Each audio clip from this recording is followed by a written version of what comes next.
fica na festa discutindo com o irmão mais novo.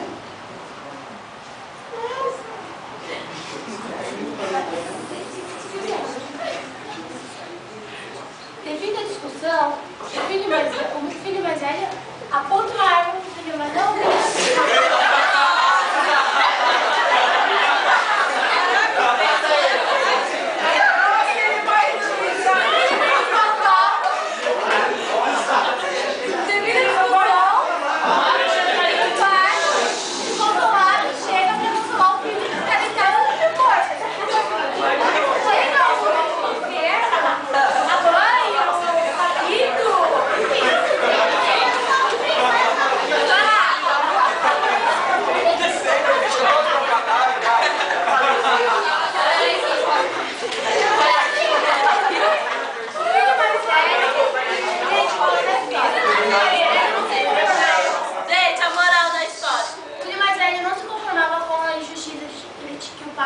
Que o pai fez com o filho mais novo, porque o filho mais novo saiu, fez o que quis e voltou ainda com a cara deslavada. O filho mais velho se achou no direito de matar ele, usar a violência